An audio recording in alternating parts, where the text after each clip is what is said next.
Hello everyone. So आज चाहिँ हामी यो भिडियोमा कसरी चाहिँ मोलिकुलर फर्मुला लेख्छौं भन्ने कुराहरु चाहिँ हामी यो भिडियोमा चाहिँ हामी बुझ्ने छौं र यो बुझ्नको लागि सुरुमा चाहिँ हामीले तीनटा स्टेपहरु चाहिँ हामीले बुझ्नु पर्दछ जुन मैले यहाँ मेन्सन गरेको छु र यसैगरी हामीले फर्स्ट स्टेपमा के बुझ्नु पर्छ भन्दाखेरि कुनै पनि इलेक्ट्रोपोजिटिभ रेडिकल अथवा कुनै पनि इलेक्ट्रोनेगेटिभ रेडिकलको चाहिँ हामीलाई सिम्बलहरु थाहा हुनुपर्छ जुनलाई चाहिँ हामी पछि साइड बाइ साइड चाहिँ लेख्छौं। त्यहीकारणले सुरुमा जान्नुपर्ने कुरा भनेको सिम्बल। जस्तै मैले सोडियम भने सोडियमको सिम्बल के हुन्छ Na भन्ने कुरा हामीलाई चाहिँ जान्नुपर्ने हुन्छ। क्लोरिन भयो भने क्लोरिनको सिम्बल Cl भन्ने कुराहरु चाहिँ हामीले जान्नुपर्ने हुन्छ। सो यसरी चाहिँ पहिला सिम्बल चाहिँ हामीलाई के हुनुपर्छ लेख्न चाहिँ आउनुपर्छ। र अर्को छ सेकेन्ड स्टेप चाहिँ हामीले यिनीहरुको भ्यालेन्सी पनि के हो भनेर चाहिँ त्यो कुराहरु हामीलाई थाहा हुनुपर्छ। जस्तै हाम्रो सोडियमको भ्यालेन्सी कति हुन्छ, क्लोरिनको भ्यालेन्सी कति हुन्छ त्यो कुराहरु चाहिँ थाहा हुनुपर्छ। जस्तै हाम्रो सोडियमको भ्यालेन्सी 1 हो भने 1, क्लोरिनको भ्यालेन्सी 1 हो भने 1। सो यसरी चाहिँ हामीलाई थाहा हुनुपर्छ र यो भ्यालेन्सीहरु चाहिँ हामीले यसरी माथि लेख्छौं। यो कुराहरु यति लेखिसकेपछि यति थाहा भइसकेपछि अब थर्ड स्टेप भनेको के गर्छौं भने चाहिँ हामीले क्रिस क्रस मेथड चाहिँ युज गर्छौं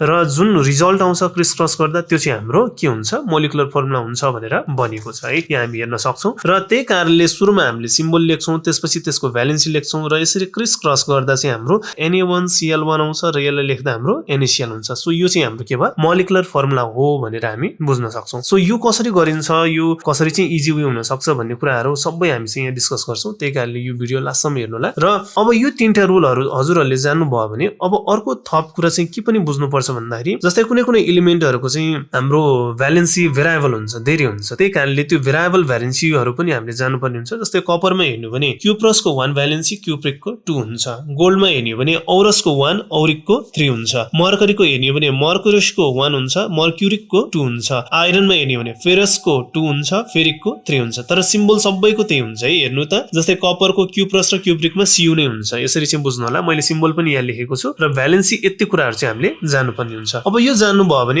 अर्को कुरा जान्नुपर्ने भनेको हाम्रो इलेक्ट्रोपोजिटिभ रेडिकल र इलेक्ट्रोनेगेटिभ रेडिकलको बारेमा चाहिँ हामीलाई थोरै ज्ञान पनि हुनुपर्छ। जुन चाहिँ हाम्रो इलेक्ट्रोपोजिटिभ रेडिकल भनेको चाहिँ यस्तो एटम जुनमा चाहिँ हाम्रो पोजिटिभ चार्ज छ भने त्यसलाई हामीले के भन्छौं इलेक्ट्रोपोजिटिभ रेडिकल भनेर भन्ने गर्छौं। जस्तै हामीले यहाँ हेर्न सक्छौं सोडियममा हेर्ने हो भने यसको सिम्बल Na भयो र यही एटमको माथि के छ प्लस चार्ज छ। त्यहीकारणले यसलाई चाहिँ हामीले के भन्छौं पोजिटिभ प्लस भएको कारणले इलेक्ट्रोपोजिटिभ रेडिकल भनेर बनेको। र यो प्लस चार्ज चाहिँ कसरी आएको भन्दाखेरि यसले भ्यालेन्स इलेक्ट्रोन चाहिँ कोहीलाई डोनेट गर्यो, एउटा इलेक्ट्रोन डोनेट गर्यो भने एउटा प्लस आउँछ र दुईटा गर्यो भने दुईटा प्लस, तीनटा गर्यो भने तीनटा प्लस, यसरी चाहिँ आउने गर्छ। र कोही एटमले चाहिँ इलेक्ट्रोन रिसिभ गर्छ, कतिवटा रिसिभ गर्छ त्यसमा चाहिँ के आउँछ नेगेटिभ चार्ज आउँछ भनेर हामी बुझ्छौं। जस्तै क्लोरिनले चाहिँ एउटा इलेक्ट्रोन रिसिभ गर्छ, त्यहीकारणले उसमा के हुन्छ Cl- हुन्छ है। यसरी चाहिँ हामी बुझ्छौं। दुईटा रिसिभ गर्यो भने दुईटा माइनस, तीनटा गर्यो भने तीनटा माइनस चार्जमा यसरी आउँछ भनेर हामी बुझ्छौं। र अब यो कुराहरु पनि हामीले बुझ्नु पर्छ। यो थोरै चाहिँ हजुरहरुले हेर्नु होला, यो इजी नै छ। सो इजिली यो बुझ्न सक्नुहुन्छ र यो कुरा यसमा के पनि बुझ्न सक्नुहुन्छ भन्दाखेरि जतिवटा प्लस चार्ज छ त्यति नै भ्यालेन्सी है। यो कुरा चाहिँ बुझ्नु होला। जस्तै बोरोनमा प्लस प्लस प्लस छ मीन्स यसको भ्यालेन्सी 3, सिलिकनमा पनि 4 वटा प्लस छ, त्यहीकारणले यसको भ्यालेन्सी कति भयो 4 भयो। सो यसरी चाहिँ हामी बुझ्छौं। र अब इलेक्ट्रोनेगेटिभ रेडिकलमा पनि हेर्नु पर्दा चाहिँ हाइड्रोक्साइडको OH- छ, सिम्बल OH भयो र चार्जमा माइनस छ, त्यहीकारणले यसको भ्यालेन्सी पनि 1 है। -1 चाहिँ नलेख्नु होला, 1 मात्र हुन्छ। र यसरी नै गर्ने हो भने यो सबैको यसरी नै हामीले लेखेका छौं र इजिली हामीले भन्न सक्छौं बाइकार्बोनेटको चाहिँ सिम्बल या CO3 हुन्छ, चार्जमा माइनस छ मीन्स भ्यालेन्सी कति हुन्छ 1 हुन्छ। र यो कुरा चाहिँ याद गर्नु होला। सल्फेट, सल्फाइड र सल्फाइटमा चाहिँ याद गर्नु होला ATE भयो भने O4 हुन्छ भनेर याद गर्नु र भ्यालेन्सी यसको 2, अनि ID भयो भने S मात्र हुन्छ, अनि IT भयो भने O3 एड गर्नुपर्छ यसमा भनेर बुझ्नु होला है। जसको चाहिँ भ्यालेन्सी कति हुन्छ 222 नै हुन्छ। सो यहाँ पनि फोस्फेटमा फोस्फाइड र फोस्फाइटमा पनि बुझ्नु होला। फोस्फेटमा चाहिँ हाम्रो O4 याद गर्ने भने हामीले माथि पनि बुझ्यौं। सो यसमा पनि PO4 हुन्छ, भ्यालेन्सी चाहिँ 3 भयो। फोस्फाइडमा P मात्र हुन्छ, भ्यालेन्सी 3 नै भयो। फोस्फाइटमा चाहिँ PO3 एड गर्ने, IT भयो भने O3 एड गर्ने र यसरी भ्यालेन्सी चाहिँ 3 हुन्छ। सो यति कुरा चाहिँ यति जानु भयो भने इजिली हामीले यसमा पनि इजिली चाहिँ भ्यालेन्सी के हो र सिम्बल के हो भनेर यहाँबाट पनि हामीले थाहा पाउन सक्छौं। र अर्को कुरा चाहिँ यदि कुनै पनि कम्पाउन्डले चाहिँ कोभ्यालेन्ट बन्डबाट चाहिँ कम्पाउन्ड फर्मेसन गरिरहेको छ भने त्यो क्रममा चाहिँ हामीले इजिली कसरी चाहिँ हामीले मोलिकुलर फर्मुला लेख्छौं भन्ने कुराहरु पनि हामीले यसबाट बुझ्न सक्छौं। जस्तै यहाँ मैले लेखेको छु यो कुराहरु बुझ्नुपर्छ हामीले। मोनो भनेको 1, डाइ भनेको 2, ट्राइ 3, टेट्रा भनेको 4, पेन्टा 5, हेक्सा 6, हेप्टा 7, अक्टा 8, नोना 9 र डेका 10 भनेर यो कुरा चाहिँ बुझ्नुपर्छ। र यहाँबाट पनि हामीले मोलिकुलर फर्मुला चाहिँ लेख्न सक्छौं। कुनमा जुनमा चाहिँ हाम्रो कोभ्यालेन्ट बन्डबाट चाहिँ कम्पाउन्ड फर्म भएको जुन छ त्यसमा चाहिँ मोलिकुलर फर्मुला हामीले लेख्न सक्छौं है। अब चाहिँ हामी कसरी लेख्छौं भन्ने कुराहरु चाहिँ हामी यसमा जान्छौं। जस्तै सुरुमा छ हाम्रो सोडियम क्लोराइडको बारेमा चाहिँ हेर्ने हो भने सुरुमा हामीले के लेख्छौं रे सिम्बल लेख्छौं। रुल नम्बर 1 त्यही पढाएको थियौ हामीले। त्यही कारणले सिम्बल लेख्यौं। सोडियमको Na भयो, क्लोरिनको Cl भयो। त्यसपछि त्यसको माथि हामीले के गर्छौं भ्यालेन्सी लेख्छौं। सोडियमको 1 भ्यालेन्सी, क्लोरिनको पनि 1 भ्यालेन्सी र क्रिस क्रस गर्छौं है। यसले यसलाई मल्टिप्लाई गर्ने, यसले यसलाई मल्टिप्लाई गर्ने र मल्टिप्लाई गरेको जुन यो नम्बरहरु छ यो चाहिँ हामी मुनि लेख्छौं। त्यही कारणले Na 1 भयो, Cl यसलाई पनि यसरी 1 लेख्छौं र 1 1 भयो भने हामी लेख राख्दैनौं। जसलाई हामीले के मात्र लेख्छौं NaCl यसरी चाहिँ हामी लेख्ने गर्छौं। र कार्बन डाइअक्साइडको पनि हेर्ने हो भने यसमा कार्बनको चाहिँ हाम्रो सिम्बल C भयो, डाइअक्साइड भनेको O भयो, अक्सिजनको भ्यालेन्सी 2 भयो र कार्बनको भ्यालेन्सी 4 भयो र 2 र 4 छ भने यसलाई हामीले कट गर्न सक्छौं है। त्यही कारणले 2 2 जा 4, 2 1 जा 2। अब यसलाई कट गर्न मिल्दैन र यसरी चाहिँ क्रिस क्रस गर्दा हाम्रो C1 र O2 भयो है। त्यही कारणले C1 भयो भने हामी लेख्दैनौं। त्यही कारणले यसको CO2 भयो। सो यसरी चाहिँ हामी गर्ने गर्छौं। अब एमोनियम क्लोराइडको छ। एमोनियम क्लोराइडको हेर्नु पर्दा जस्तै म यहाँ गर्दिन्छु हेर्नु त। पहिला हामीले एमोनियमको के लेख्छौं सिम्बल लेख्छौं जुन NH4 हुन्छ। अनि त्यसपछि हामीले क्लोराइडको सिम्बल लेख्छौं जुन हाम्रो Cl हुन्छ है। सो यति कुरा हामीले लेख्यौं। अब भ्यालेन्सी लेख्छौं हामी हेर्नु त। सो भ्यालेन्सी लेख्नको लागि जस्तै अघि नै हामीले यहाँ पढाएको थियौ एमोनियमको NH4+ प्लस भनेको यसको भ्यालेन्सी कति हुन्छ 1 हुन्छ है। त्यही कारणले हामीले यहाँ के लेख्यौं त 1 यसरी लेख्यौं र क्लोराइडको कति हुन्छ 1 हुन्छ है। त्यही कारणले यसको पनि हाम्रो के भयो भ्यालेन्सी 1 भयो। त्यही कारणले यसरी क्रिस क्रस गर्छौं। क्रिस क्रस गर्दा के भयो NH4 यो सिम्बल नै भयो, यो होललाई के भयो 1 भयो अनि Cl 1 भयो। 1 1 भयो भने हामी लेख्दैनौं। त्यही कारणले NH4Cl। सो यसरी चाहिँ हामीले यसको मोलिकुलर फर्मुला चाहिँ लेखेको पाइन्छ है। सो फेरिक क्लोराइडमा पनि हामी त्यसरी नै गर्छौं। फेरिकमा हेर्नु त जस्तै सिम्बल चाहिँ Fe भयो, भ्यालेन्सी कति भयो त 3 भयो। त्यही कारणले सिम्बल Fe भ्यालेन्सी 3, क्लोराइडको Cl भयो, भ्यालेन्सी 1 भयो। क्रिस क्रस गर्दा Fe1 Cl3 आयो। त्यही कारणले यसको FeCl3 यसरी चाहिँ हामी लेख्छौं है। र क्याल्सियम हाइड्रोक्साइडको पनि हामीले त्यसरी नै लेखेका छौं। क्याल्सियमको Ca भयो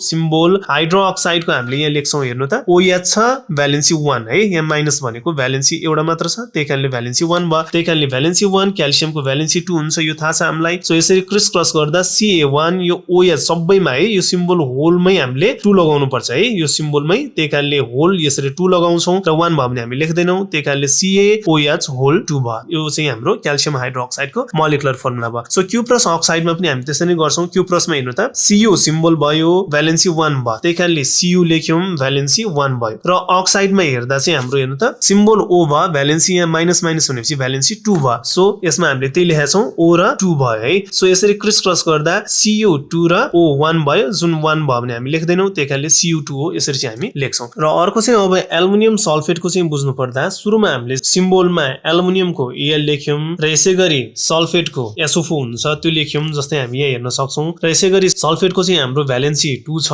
त्यही कारणले यसमा 2 लेख्यौं र एल्युमिनियमको Al+++ हुन्छ हेर्नु है। ओ यो एल्युमिनियमको त्यही कारणले भ्यालेन्सी 3 भयो। अब यस्तो भयो भने अब हामीले के गर्छौं क्रिस क्रस गर्छौं। त्यो गर्दा Al2 आयो। यो SO4 सबै होलमा के गर्छौं हामी 3 गर्छौं यसरी है। अब यहाँ 1 त छैन। त्यही कारणले हाम्रो मोलिकुलर फर्मुला के भयो यही भयो। यसरी चाहिँ हामी बुझ्छौं। र क्याल्सियम कार्बोनेटमा पनि हेर्नु पर्दा सिम्बल लेख्यौं क्याल्सियमको Ca, कार्बोनेटको CO3 लेख्यौं है। यहाँ हामी हेर्न सक्छौं र माइनस माइनस छ। त्यही कारणले यसको भ्यालेन्सी पनि 2 भयो, क्याल्सियमको भ्यालेन्सी पनि 2 भयो। र यसरी इभन छ भने काट्न मिल्छ भने हामी काट्छौं। सो 2 1 जा 2, 2 1 जा 2 गर्छौं। सो यसरी आइसकेपछि Ca1 CO3 होल 1 भयो र 1 1 लेख्दैनौं। त्यो कारणले CaCO3 यसरी हामी लेख्छौं। र पोटासियम क्लोरेटको लेख्नु पर्दा पनि हामीले पोटासियमको K भ्यालेन्सी 1 लेख्यौं र क्लोरेटको ClO3 है। अब यहाँ माइनस मात्र छ। त्यही कारणले भ्यालेन्सी 1 भयो। सो यसरी हामीले लेख्यौं र यसरी गर्दा क्रिस क्रस गर्दा K1 ClO3 होल 1 भयो। यो गर्दा KClO3 यसरी चाहिँ हाम्रो आयो है। सो अर्को छ सोडियम बाइकार्बोनेटको पनि हामीले हेर्नु पर्दा चाहिँ सोडियमको Na भयो सिम्बल, भ्यालेन्सी 1 भयो र बाइकार्बोनेटकोमा पनि हाम्रो SO3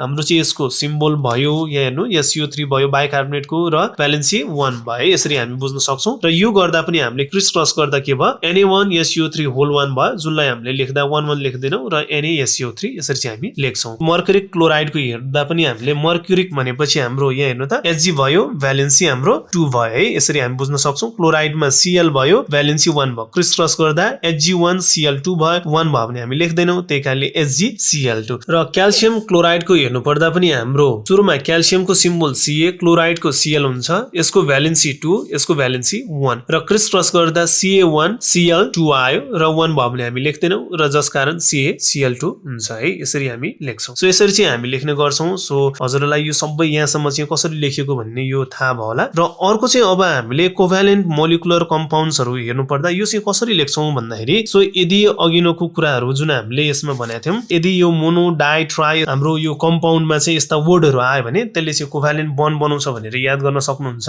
र त्यो क्रममा हामीले इजिली हामीलाई भ्यालेन्सी याद गरिराख्नु पर्दैन, इजिली सिम्बल मात्र भयो भने पनि हामीले इजिली चाहिँ लेख्न सक्छौं है। जस्तै यसको लागि चाहिँ हामीले यहाँ बुझ्नु पर्दा जस्तै सल्फर ट्राइअक्साइड छ, सल्फरको चाहिँ हाम्रो सिम्बल एस भयो। अब अक्साइड भनेको हामीले यहाँ हेर्न सक्छौं अक्साइडको के छ यहाँ ओ छ है, त्यही कारणले ओ भयो। अनि ट्राई भनेको छ, ट्राई भयो भने के हुन्छ 3 हुन्छ, त्यही कारणले हामीले के गर्छौं ट्राई अक्साइड भनेको छ, त्यही कारणले तीनटा अक्साइड सो O3 यसरी SO3 हामीले यसरी लेखेको है। र फोस्फरस पेन्टा क्लोराइड सो यसमा पनि हामीले यसरी नै गर्छौं हेर्नु त। जस्तै फोस्फरस भनेको P भयो अनि क्लोराइड भनेको Cl भयो। क्लोराइड कतिवटा रे पेन्टा, पेन्टा भनेको कति रहेछ त यहाँ 5 रहेछ, यहाँ हेर्न सक्नुहुन्छ 5 है, त्यही कारणले चाहिँ हामीले यहाँ यसरी 5 लेख्छौं PCl5। र सिलिकन डाइअक्साइडमा सिलिकनको सिम्बल Si भयो अनि डाइअक्साइड भनेपछि डाइ भनेको दुईटा भयो, त्यही कारणले के लेख्छौं हामी अक्साइड भनेको O भयो, यसरी डाइ भनेको दुईटा अक्साइड यसरी SiO2 यसरी चाहिँ हामी लेख्छौं है। र डाइ नाइट्रोजन भनेको N दुईटा नाइट्रोजन अनि पेन्टा अक्साइड, अक्साइडको O भयो 5 वटा अक्साइड सो यसरी चाहिँ हामी गर्छौं। सो नाइट्रोजन मोनोअक्साइडमा पनि नाइट्रोजन भनेको छ N भयो सिम्बल अनि मोनो अक्साइड, अक्साइड भनेको O भयो, मोनो भनेको एउटा मात्र भयो, त्यही कारणले यसको NO भयो। र यसैगरी कार्बन टेट्राक्लोराइडको चाहिँ कार्बनको C भयो। र यसैगरी टेट्राक्लोराइड भनेको छ, क्लोराइडको त Cl भयो, टेट्रा भनेको कति हुन्छ 4 भयो है, यहाँ हेर्न सक्नुहुन्छ, त्यही कारणले हामीले CCl यसरी 4 लेख्छौं है। सो होपफुली यो कसरी हामीले मोलिकुलर फर्मुला चाहिँ लेखेको भनेर हजुरलाई चाहिँ यो थाहा भयो होला यो भिडियोबाट। त्यही कारणले यो भिडियोबाट चाहिँ हामीले अब सकभर सबै कम्पाउन्डको चाहिँ हामीले मोलिकुलर फर्मुलाहरु चाहिँ हामीले लेख्न सक्छौं इजिली। त्यही कारणले हामीलाई चाहिँ सपोर्ट गर्दै गर्नु होला। र यदि हाम्रो भिडियोजहरु चाहिँ हजुरलाई मन पर्दै छ भने पक्कै पनि लाइक र सब्स्क्राइब पनि गरिदिनु होला। र आउँदो दिनहरुमा पनि हामीलाई यसरी नै सपोर्ट गर्दै गर्नु र यस्तै नयाँ कन्टेन्ट र यस्तै नयाँ इन्फर्मेटिभ भिडियोजहरु हामी ल्याउने छौं। सो आज चाहिँ यति भन्दै हामी भिडियो चाहिँ यही इन्ड गर्छौं। धन्यवाद।